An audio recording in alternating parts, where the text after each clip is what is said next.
Hi guys, Coach Matt here. Medyo bibigyan ko kayo ng ng finance related video ngayon kasi tagal ko nang hindi ginagawa 'to. Pero sa tingin ko mas may enjoy niyo 'to kasi it is something na uncommon na maririnig niyo. So, didiscuss ko lang yung three types of income sa inyo, no? So, dito sa Pilipinas or any country for that matter, meron tayong three types of income. That is active, passive, and residual. So, madalas natin naririnig itong active income as yung salaries. Or kung nagwo-work ka with commission-based earnings, ito yung commissions mo, comms. Ayan. So, anything that you are working for. So, ang tagline dyan is you. Ikaw yung nagtatrabaho para dyan. Active income yon. So, ano naman ngayon yung passive income? Ang passive income is yung assets mo or yung mga investments mo ang nagtatrabaho para sa'yo. For example, meron kang mga investments sa bangko. So, sila yung mga nagtatrabaho para sa'yo at may kinikita ka doon. So, yung kinikita mo doon sa mga investments, sa assets mo, or example maganda is business, yung rental. Yan, yung kinikita mo dun sa rental ng apartments mo, sa mga condo mo, yun yung passive income. Ngayon, ano naman yung residual? Kasi ito yung isa sa mga hindi common na naririnig eh. Yung residual income is, itong dalawan to, active plus passive or kung ano man yung income sources mo, minus yung mga bills na binabayaran mo or yung mga responsibility mo. Bakit? Kasi ito yung mga kinakailangan mo para mabuhay ka or ang tawag ko dyan is living expenses. Diba? Living expenses yan. So, itong responsibilities mo, may minus yan dyan sa mga income mo. Anong matitira? Ito yung residual income. Yun ang definition ng residual income. Kung meron mang matira dito sa active at passive mo, minus dun sa mga bills mo at yung mga responsibilities mo sa buhay, yun ang residual income. Ngayon, bakit importanteng malaman kung mayroon akong residual income or wala? Kasi pag wala kang residual income, ano nangyayari? Ibig sabihin nun, napupunta lang sa bills at responsibilities mo yung ina-earn ng investments mo or even ikaw na nag-earn mismo. So that means meron kang spending issue, 'di ba? You spend on your responsibilities to a point wherein hindi na kinakaya nung active at passive income mo yung living expenses mo.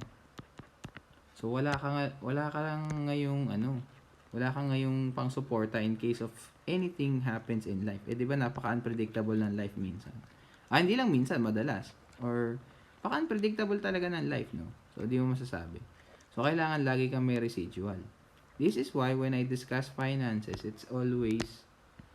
I'm always opening up with this, no? It's your responsibility. Ayan, sulat ko lang. It's your responsibility to know and to manage. Kailangan alam mo muna kung ano yung problema mo regarding sa finances mo. At kailangan alam mo rin kung paano i-manage yung pera mo. Kasi what I just described to you right now is kapag wala kang residual income, it's a bigger picture. Ibig sabihin yan, it's a product of something bigger. May problema kang mas malaki dyan. And I'm here to actually tell you what that problem is, no? Regarding sa finances mo.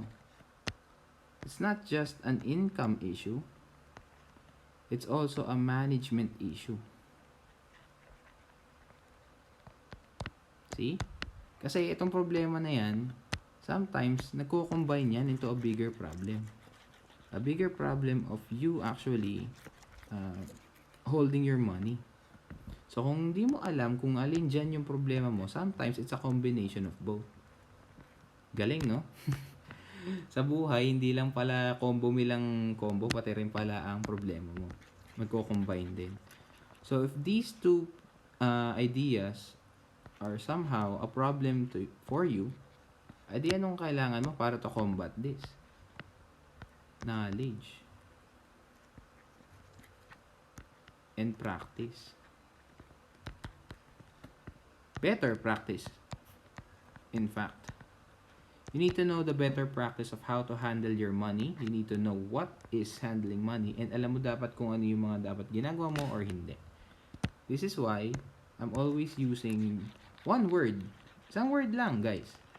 Para malaman ko or ma-diagnose ko kung meron ba talagang problem with income management or mindset ang isang tao. And that word is budget.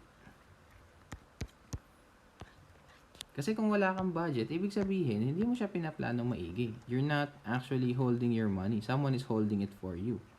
If hindi mo alam kung ano ang budget mo sa loob ng isang buwan, di ibig sabihin, hindi mo natatrack kung ano yung ini-spend mo. Ang nakikita mo lang is kung ano yung ina-earn mo. Make sense? So, kung isang part lang ng story yung nakikita mo at di mo nakikita to, yari ka na. Meron ka ng mas malaking problem. You don't know what you don't know, and you can't manage what you don't have. Diba? So, yun yung main issue dito. In teaching finance, I don't believe that I will need to teach you about numbers all the time. Sometimes, it's the concept that makes the bigger difference. In the lesson of income, sabi nga natin kanina, may active, may passive, at may residual. Alam nyo ba na ang budget ang solusyon sa tatlong to para maging maging okay sila? Kasi ang budget, yan ang nagte-tell sa'yo kung how much yung income mo, yung earning mo, how much to, yung active mo, how much yung passive mo, and if may bills and responsibilities ka or living expenses as I call it, ma-address pa rin ang budget mo eh. So, kung wala ka nito, itong isang word na to, yung budget na yan, wala ka nyan, it's crumbling already. So, yun. I hope na nakatulong sa inyo to, guys. Binilisan ko lang kasi mabilis lang naman talaga ituro ang income eh. Pero, the story is big, no? Just one topic covers a huge part of the story of your finances. So, if you wanna know more, tanongin mo lang ako. Comment mo lang sa baba kung ano yung mga questions mo, sagutin natin. This has been Coach Matt. And I'm signing off. Bye!